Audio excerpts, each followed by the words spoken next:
Причина стука была такой. Шестерню провернула на распредвалу немного. Вот. Вместо шпонки канавку разболтала. Вот, если видите.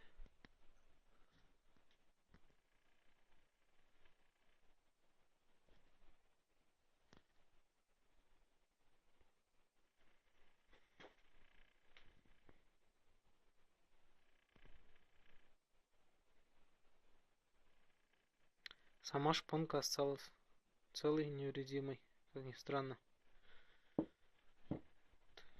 Но это, по-моему, случилось из-за того, что были поставлены на клапана сильные пружины вазовские. Буду ставить свои родные.